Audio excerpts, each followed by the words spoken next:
말씀 함께 볼까요? 누가복음 24장입니다. 누가복음 24장 1절부터 12절까지의 말씀, 그리고 36절부터 49절까지의 말씀입니다. 혹시라도 성경책 찾으시는 분들 계신다면 신약성경 139페이지에 나와 있습니다. 누가복음 24장 1절부터 12절까지의 말씀, 36절부터 49절까지의 말씀 한 절 한 절 교독한 후에 마지막 절 함께 읽도록 하겠습니다. 1절 제가 먼저 읽겠습니다. 안식 후 첫날 새벽에 이 여자들이 그 준비한 향품을 가지고 무덤에 가서 돌이 무덤에서 굴려 옮겨진 것을 보고 들어가니 주 예수의 시체가 보이지 아니하더라.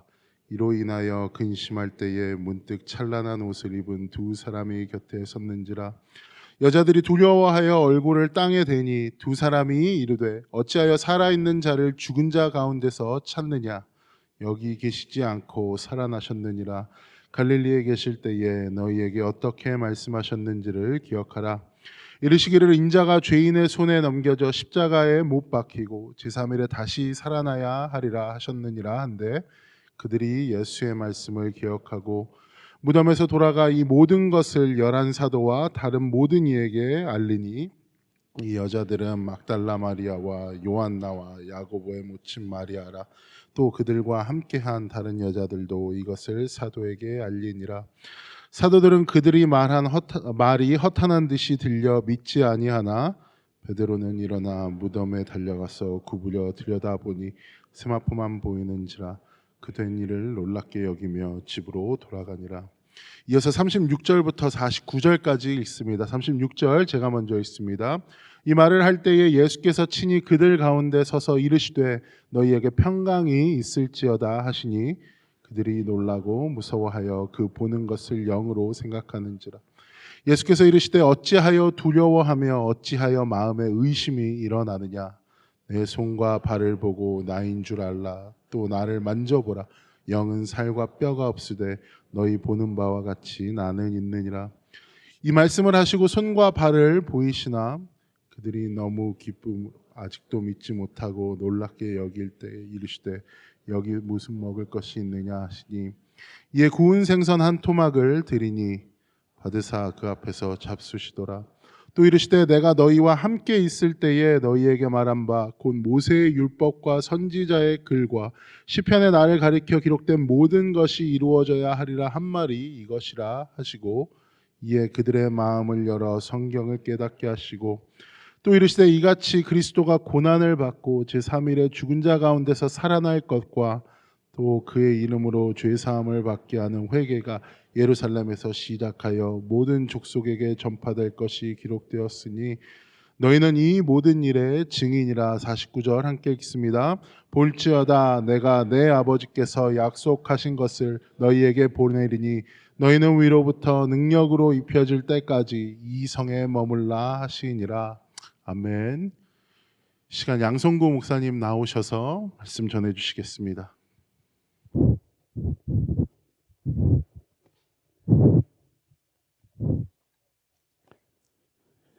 네, 사랑하는 베델리의 모든 교우 여러분, 그동안 안녕하셨기를 기원합니다. 특별히 부활절 아침에 함께 예배드리고 하나님의 말씀을 함께 나눌 수 있음이 큰 기쁨입니다. 말씀을 준비하다가 지난주에 연수를 세보니까 어느덧 베델교회와 10여 년 동안 연을 맺어왔는데 이 매 주일 아침 드리는 이 예배 참 은혜가 넘치고 감사하고 복이 넘치는 것 같습니다. 함께 신앙생활하면서 주님의 은혜를 나눌 수 있음이 다시 한번 큰 기쁨입니다. 우리 잠시 기도하고 주님의 말씀 앞에 우리 묵상하며 나가도록 하겠습니다. 사랑하는 주님, 이 부활절의 아침에 우리 한 주간의 모든 분주함을 뒤로하고 우리 주의 말씀 앞에 겸허히 섭니다. 오직 우리 주님께서 들려주시는 귀한 말씀을 듣고 그 말씀에 따라서 또한 삶을 다짐하며 살아가는 우리 모두 되게 하여 주옵소서. 이 부족한 종이 주의 귀한 말씀을 들고 일꾼으로 섭니다. 모든 연약함은 그리스도의 십자가 뒤에 숨겨주시고 오직 주의 아름다운 빛과 말씀 앞에서는 저와 교회의 모든 교우들 되게 하여 주옵소서. 이 시간도 부활하셔서 살아계셔서 역사하시는 예수 그리스도의 이름으로 기도합니다. 아멘. 우리 시간에 우리 말씀을 듣기 전에 한 번 더 서로에게 축복의 인사를 한 시간 가졌으면 좋겠는데, 우리 한국 분들이 잘하는 거 있죠? 이렇게 주먹을 불끈 쥐는 거. 주먹을 불끈 쥐어보시겠습니까? 그리고 옆에 분 돌아보시면서 이렇게 말해 주십시다. 그리스도의 부활에는 능력이 있습니다. 말해 주세요. 능력이 있습니다. 우리 다른 분 바라보시면서 부활 신앙으로 삶을 재창조하십시오. 부활 신앙으로 삶을 재창조하십시오. 할렐루야. 그렇습니다. 우리 부활 소식에는 큰 능력이 있는 줄 믿습니다. 구체적으로 그리스도의 부활 소식은 삶을 재창조하는 능력이 있는 줄 믿습니다. 우리 그런 의미에서 부활의 소식은, 이 부활절의 아침은 우리 예수님을 따르는 자들뿐만 아니라 온 인류를 향한 참 좋은 굿뉴스, 매우 좋은 굿뉴스인 줄 믿습니다. 그리스도의 부활을 처음 접한 예수의 제자들이 바로 그 큰 부활의 능력, 모든 인류의 삶을 새롭게 하는, 그리고 우리의 삶을 재창조하는 부활의 능력을 맛볼 수 있었던 거예요. 두려웠지만 오늘 우리가 함께 읽은 말씀, 잠시 후에 조금 더 구체적으로 살펴보겠지만, 오늘 우리가 읽은 성서 이야기의 핵심이 바로 그것입니다. 나의 삶과 그리고 여러분의 삶과 그리고 이 교회 밖을 넘어서서 전 인류의 삶을 재창조하는 부활하신 능력의 그 기쁜 소식, 그 기쁜 소식을 테이스타라는 거죠. 맛보라는 겁니다. 우리가 성만찬할 때 주님의 몸과 피를 맛보듯이 부활의 능력을 테이스타라는 거예요. 얼마나 그게 소중하고 맛이 있는지를 부활할 주 아침에 한번 맛보라는 겁니다. 여러분, 얼마 전에 넘겨지는 거 넘겨지고 있죠? 안 넘겨지나요? 넘어갑니다.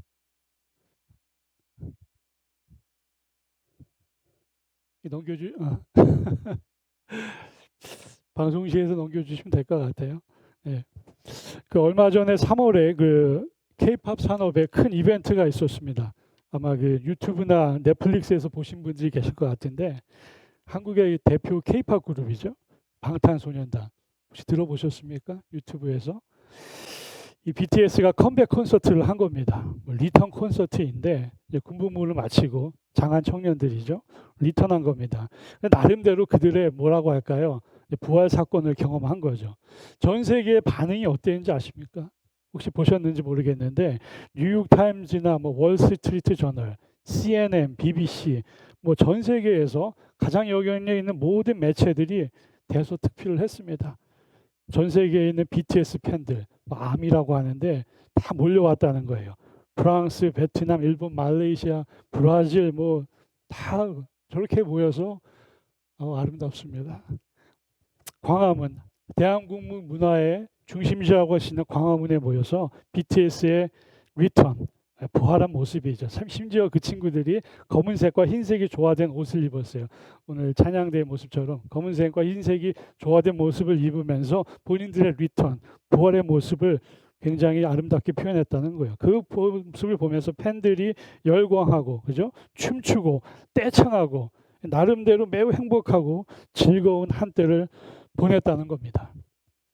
우리 예수님의 리턴, 그죠? 굳이 BTS와 우리 예수님의 리턴을 비교할 것은 아니지만 한 가지 공통점이 있는 것 같아요. 그것은 뭡니까? 우리는 예수의 부활 소식에 어떻게 반응하면 좋겠다고요? 우리도 예수님의 부활 사건을 그래서 맞이하면서 춤추고 떼창하고 노래하고 선포하고 그렇게 크게 즐거워했으면 좋겠다는 거예요. 그래서 오늘 여기 칸타타의 찬양이 너무 아름답고 귀하고 선포의 능력이 있었던 것 같습니다.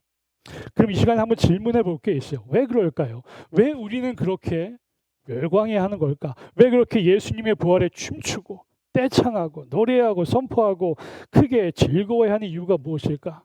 구체적으로 우리가 예수님의 부활 사건을 통해 우리의 삶을 재창조하는 놀라운 신비와 능력을 맛볼 수 있다고 했는데, 그러면 구체적으로 그것이 저와 여러분에게 그리고 모든 인류에게 무엇을 의미하는 것일까? 오늘 함께 읽은 성서 말씀에 비추어서 한 두 가지 정도로 살펴보려고 합니다. 그것은 바로 인간의 존재론과 목적론이라는 측면입니다. 영어로는 온타올로지, 딜리알로지라고 하는데 인간의 존재론과 그리고 목적론, 그리고 예수의 부활 사건 이 세 가지의 연관성을 함께 살펴보는 가운데 하나님 말씀의 은혜 가운데 나아가 보도록 하겠다는 것입니다. 첫 번째 온타올로지입니다. 존재론적인 측면인데 즉 예수의 부활 사건과 그 소식을 통해 구체적으로 우리는 어떤 존재론적인 유익을 누리게 되는 것일까? 짧게 답변을 하자면 바로 예수의 부활 사건을 통해서 우리는 우리의 삶의 근원이 되시는, 그렇죠? 삶의 근원이 되시는 혹은 우리 인간 존재의 근원적인 토대가 되시는 하나님께로 돌아갈 수 있는 세컨 찬스, 즉 두 번째 기회를 얻게 됐다는 것입니다. 20세기 저명한 신학자 폴 틸리가 있었습니다. 아직 거기 가기 전에 폴 틸리, 이것을 영어로 ground of being이라고 했어요. 여러분, 우리의 존재의 ground라는 거예요. 존재의 근원이 되시는 하나님을 만날 수 있는 기회, 그것이 부활 사건을 통해서 가능하게 됐다는 것인데 우리가 성경 말씀 잘 기억하지 않습니까? 신약 성경에 보면 성금요일에 이틀 전이었죠. 십자가 사건 외에 예수의 제자들이 숨어 있었습니다. 사실 숨어 있었다는 표현보다는 도망쳐서 두려운 가운데 떨고 있었다는 표현이 더 맞죠. 왜 그렇습니까? 왜 그렇습니까? 로마 병정과 유대의 지도자들이 그들을 색출하려고 안달이 나 있었잖아요. 그래서 두렵고 마음에 큰 상심이 있어서 숨어 있었다는 거예요. 그런데 그들이 그렇게 두려움에 떨고 상심한 데는 더 큰 근본적인 이유가 있었죠. 그것이 무엇입니까? 그들이 단순히 겟세마네 동생과 십자가에서 고통받는 예수를 배반하고 도망갔다는 사실, 혹은 그들이 단순히 로마 병정과 유대의 지도자들에게 쫓기는 신세가 되었다는 사실, 그런 사실이 있었지만 그것이 근본적인 이유가 아니라 더 근본적인 이유는 뭐예요? 바로 그들이 그들 인생의 참 근원, 존재의 근원, 그라운드가 되신 하나님께로부터 관계적으로 철저하게 찢어지고 깨어지고 부서져 나간 경험을 하고 있었다는 거예요. 우리가 아담과 하와의 사건을 한번 기억해 보면 좋을 것 같습니다. 아담과 하와, 그죠? 단순히 선악과 사과 한 조각 아삭 먹은 게 문제가 아니었잖아요. 더 큰 문제는 뭐였죠? 바로 그들 존재의 참 근원과 소망이 되시는 하나님과의 관계성이 찢겨져 왔던 것. 그렇기 때문에 아담과 하와가 매우 괴로워했던 거예요. 하나님의 형상으로 창조되어서 하나님과 긴밀한 관계를 누렸었는데 그 하나님과의 친밀함이 깨어져 나갈 때 그 무엇과도 비교할 수 없을 정도로 존재 자체가 흔들리는 경험을 했다는 거예요. 그런데 감사하게도 그들에게 어떠한 결말이 있었습니까? 누가 먼저 그 깨어진 근본적 관계성 가운데 찾아오셨습니까? 아담과 하와는 숨어 있었고 누가 찾아오셨어요? 하나님이 먼저 찾아오셨잖아요. 어디에 숨어 있냐고, 어디 있냐고 하나님이 먼저 찾아오셨잖아요. 아담과 하와가 두려워 떨고 어려움 속에 있었지만 이야기가 어떻게 끝나요? 하나님께서 우리말로 표현하면 뭐예요? 위로 와, 그죠? 위로 와. 다시 안아주시잖아요. 감싸 안아주시잖아요. 심지어 하나님께서 창세기 3장에 뭐라고 표현하세요? 옷도 지어 주셨다고 하잖아요. 다시 안아주시는 거예요. 끌어안아 주시는 거예요. 이리 와 이놈아, 그죠? 이리 와. 마치 자녀들이 그죠? 엄마 아빠랑 싸우고 문 확 닫고 도망갈 때, 그죠?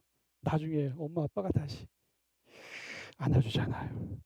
그 친밀한 관계의 회복, 인생의 참 근원 되시는 하나님과의 화해, 그리고 나의 두려움에 떨고 있고 상처받은 마음 속에 우리가 숨어 있을 때 하나님이 먼저 찾아오셔서 우리 존재의 가장 근본적인 문제인 하나님께로부터 떨어져 갔던 나를 받아주신다는 거예요.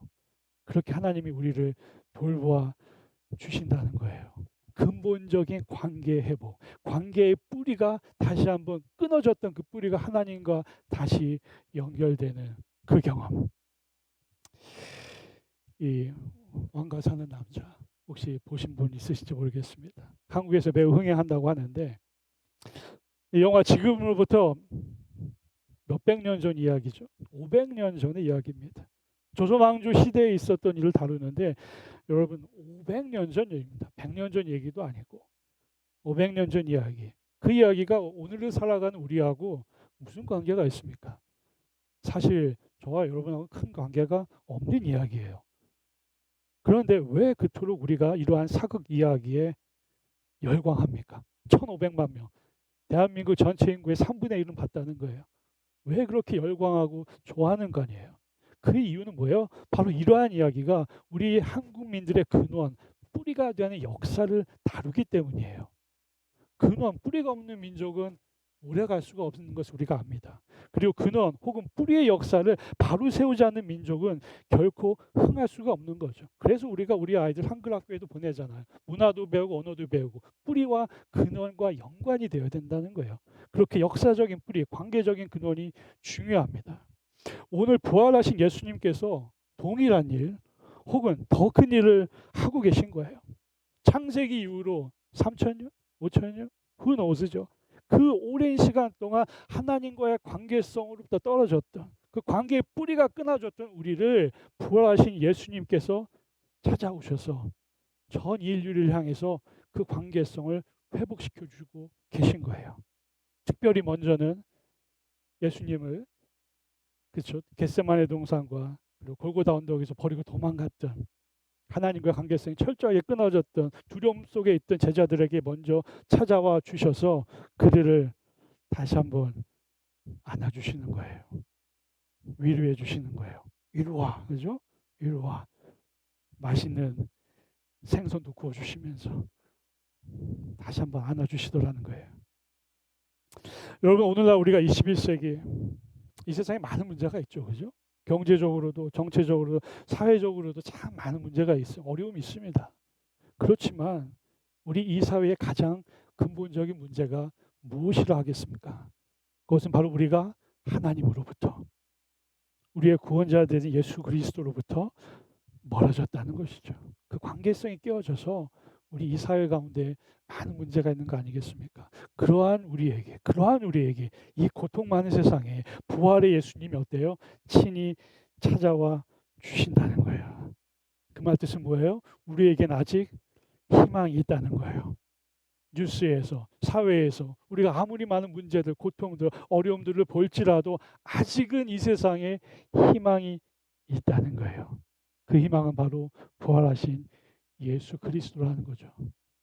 세상의 모든 방식이 실패하고 혹은 세상의 폭력성이 이 땅 위에 큰 어둠을 짙게 만들어낼 때에 부활의 주님, 빛과 소금의 주님은 그 아름다운 비밀, 이 세상을 더 환하게 비추어가 하늘의 소망을 우리에게 주신다는 겁니다.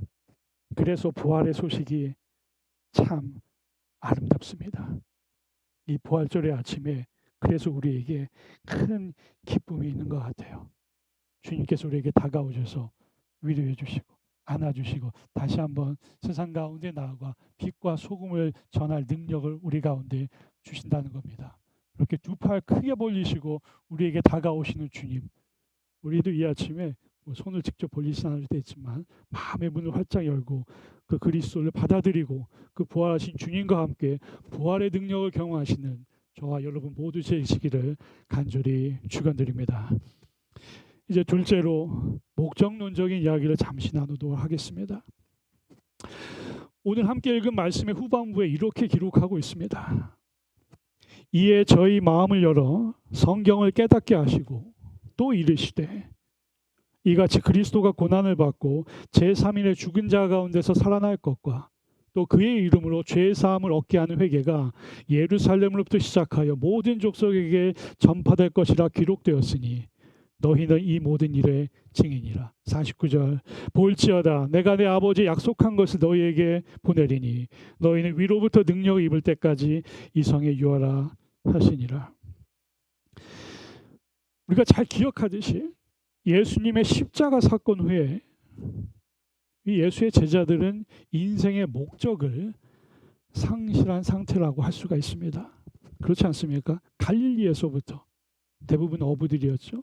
갈릴리에서 모든 것을 다 뒤로하고 예수님을 쫓아다녔던 그들에게 단 한 가지 목적이 있었죠. 그 목적이 뭐예요? 바로 하나님 나라의 건설과 확장이라는 거예요. The Kingdom of God, 하나님의 나라, 우리 주기도문에 써 있잖아요. 그죠? 하늘의 뜻이 이 땅 가운데서 이루어지기를. 하나님 나라, 그리스도께서 통치하시는 나라, 그리스도만이 주인이 되시는 하나님의 나라의 확장을 위하여 살아가셨던 그들의 목적이 바로 그것이었다는 거예요. 그럼 구체적으로 그 하나님의 나라는 어떤 나라입니까? 예수와 예수님의 제자들이 꿈꾸던 그 하나님의 나라가 어떤 나라예요? 누가복음 4장 18절과 19절에 기록이 되어 있는데 우리 이 부분 한번 같이 읽어보도록 하겠습니다. 시작. 주의 성령이 내게 임하셨으니 이는 가난한 자에게 복음을 전하게 하시려고 내게 기름을 부으시고 나를 보내사 포로된 자에게 자유를, 눈먼 자에게 다시 보게 함을 전파하며 눌린 자를 자유롭게 하고 주의 은혜의 해를 전파하게 하려라 하심이라. 아멘. 우리 하나님 나라의 건설과 확장에 대해서 또 하나님 나라의 결과에 대해서 요한복음 21장에는 또 이렇게 기록되어 있습니다. 이것도 한번 같이 읽어보도록 하겠습니다. 시작. 내가 새 하늘과 새 땅을 보니 처음 하늘과 처음 땅이 없어졌고 바다도 다시 있지 않더라. 또 내가 보매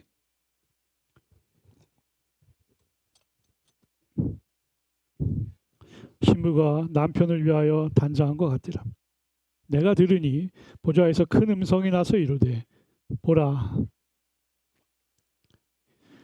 하나님이 그들과 함께 계시리니 그들은 하나님의 백성이 되고 하나님은 친히 그들과 함께 계셔서 모든 눈물을 닦아주시니 다시는 사망이 없고 애통하는 것이나 곡하는 것이나 아픈 것이 다시 있지 아니하리니 처음 것들이 다 지나갔습니다. 아멘. 참 아름답지 않습니까? 참 아름답죠. 가난한 자에게 복음이 전하여지고 포로된 자에게 자유가 선포되고 눈먼 자에게 다시 보게 됨을 전파하는 그렇게 하나님의 나라 주빌리가 완성되는 그래야 모든 눈물을 그 눈물 닦아주시고 다시는 사망이 없고 애통하는 것이나 곡하는 것이나 아픈 것이 다시는 경험되지 않는 하나님의 나라 위대한 사명이에요. 위대한 인생의 목적입니다. 하나님께서 우리 모든 그리스도인들에게 그러한 목적 가운데 부르셨다는 거예요. 그런데 십자가 사건 직후에 예수의 제자들이, 그죠? 이게 문제였습니다. 예수의 제자들은 이 아름다운 하나님 나라의 꿈과 인생의 사명이 다 깨졌다고 생각한 거예요. 그게 가장 큰 고통이고 괴로움이었습니다. 예수께서 죽으셨고 예수께서 무덤에 갇히셨고 예수께서 사망의 권세 앞에 무릎을 꿇으셨다. 그러한 패배의식과 상실의 마음 가운데 제자들이 두려움에 가득 차서 숨어 있었다는 거예요. 사랑하는 베들레 성도 여러분, 우리도 종종 그런 경험할 때 있지 않습니까? 저는 그런 경험 가끔 합니다. 오늘날 전쟁의 소문과 경제적인 압박, 정치적인 소용돌이 가운데서 하나님 나라의 꿈, 사명을 가끔 잊어버릴 때가 있어요. 저도 그래요. 그래서 이렇게 말할 때가 있죠. 혹은 그렇게 생각할 때가 있습니다. 우리가 할 수 있는 게 아무것도 없는 것 같아. 교회는 이미 그 영향력과 힘을 상실한 것 같다. 그리스도의 복음은 이미 너무나 세속화된 사회 가운데서 빛과 소금에 감당하기엔 힘든 것 같아. 그래서 어때요? 우리 같이 교회 안에 안전하게 숨어 있자. 그죠? 하나님 나라의 확장은 이미 끝난 것 같아. 이제 우리도 세속의 흐름에 너무 거스리지 말고 한편으로 맞추어서 살아갈 수 있지 않을까.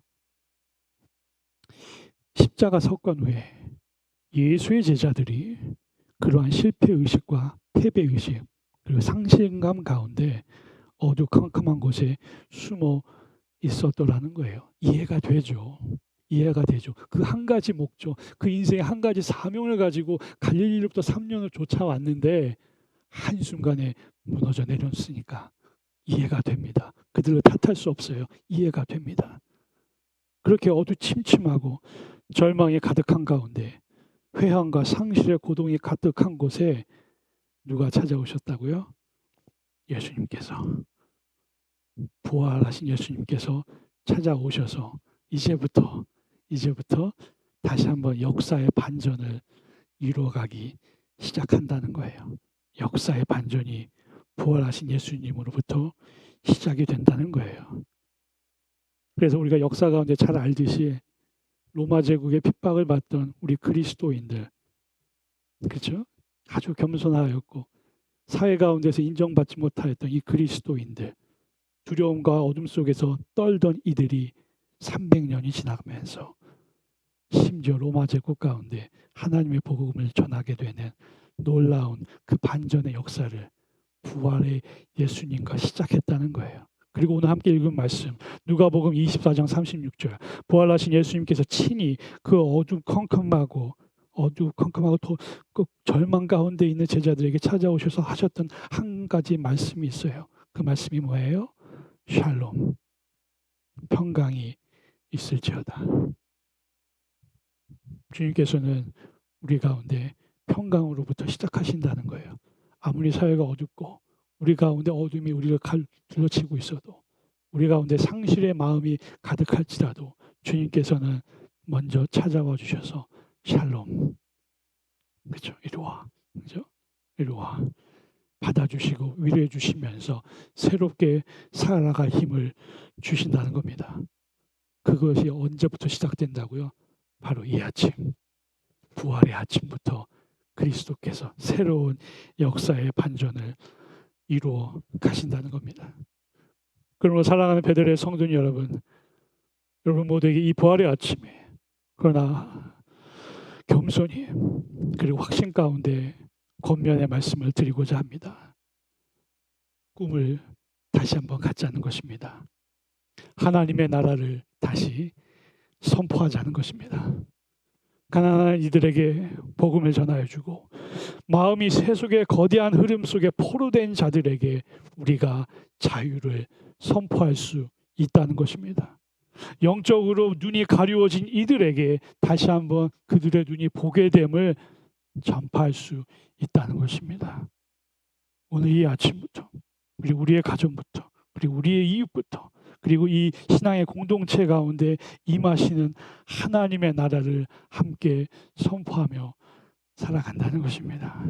그리할 때 그리스도께서 우리에게 주신 하나님의 나라의 비전, 하나님 나라의 꿈, 소망이 오늘부터 그리고 내일부터 더욱 크게 일어날 줄 믿습니다. 우리 주님께서 말씀하세요. 이것이 어떻게 가능한가? 오늘 말씀 24장 49절에 기록합니다. 이 모든 것은 성령의 역사 가운데 가능하다고 주님께서 말씀하십니다. 앞으로 우리가 50 이후에 성령 강림 주일을 축하하고 또 성령님께서 우리와 함께 하심을 찬양하게 될 터인데, 그 성령님의 권능이 우리를 가능케 하시고 다시 한번 저 문을 나서서 세상 가운데 나아갈 때 우리가 하나님의 나라, 그 귀하고 복된 하나님의 나라, 모든 눈물을 씻어내고 어둠을 물리쳐 나가는 그 역사를 우리가 실행할 수 있는 힘을 주신다는 겁니다. 이제 말씀을 마치도록 하겠습니다. 사랑하는 베들레헴 교회 여러분, 하나님의 나라 이미 우리 가운데 있는 줄 믿습니다. 왜 그렇죠? 오늘 찬양도 하였던 것처럼 부활의 예수님이 2000년 전에만 있는 것이 아니라 바로 이 아침에 우리와 함께 있는 줄 믿습니다. 나의 마음에 이미 하나님의 나라가 임하였고, 우리 공동체 가운데 하나님의 나라가 임하였고, 그리고 우리의 이웃 가운데도 하나님의 나라가 임한 줄 믿습니다. 그 하나님의 나라를 보는 눈을 우리가 다시 한번 이 아침에 획득하였으면 좋겠고, 그 하나님의 나라, 이미 임한 하나님의 나라를 더욱더 아름답게 건설하고 확장하는 일에 우리가 부활하신 주님과 함께 성령님의 능력으로 이루어갔으면 좋겠습니다. 언제까지요? 우리의 삶이 다할 때까지. 우리의 삶이 다할 때까지. 그래서 저 천국, 저 위에서 부활하신 주님 우리 처음으로 만나게 될 거 아닙니까? 여러분 아직 부활하신 주님 본 적 없으시잖아요. 저도 그래요. 우리 부활하신 주님 저 천국에서 다시 한번 만날 때 우리 주님과 허가하면서, 그죠? 혹은 악수 나누면서 주님 다 열심히 살았습니다. 하나님의 나라 확장을 위해, 건설을 위하여 내 나름대로 내 삶 가운데서 수고하였습니다. 주님께서 우리 성경 말씀에 쓰신 것처럼 그렇게 말씀하신 것 같아요. 수고하고 충성된 종아, 수고하였다. 잘했어. 수고했어. 이제 나와 이 낙원에서 큰 소망, 축복, 은혜의 잔치를 함께 누리자. 그 부활하신 주님 만났을 때 우리 뭐라고 고백하겠습니까? 주님, 하나님의 나라 우리가 맛보았고 건설하고 확장하였습니다. 이제 주님과 함께 영원토록 그 하나님의 나라를 누리도록 하겠습니다. 그러한 고백이 저와 여러분 그리고 우리 주님 만날 때 우리 가운데서 가득히 넘쳐나는 저와 여러분이 되시기를 주님의 이름으로 간절히 축원드립니다. 우리 기도하겠습니다. 주님, 부활하신 주님과 함께 하나님 나라의 확장과 건설 우리 모두 이루어가기를 간절히 소원합니다.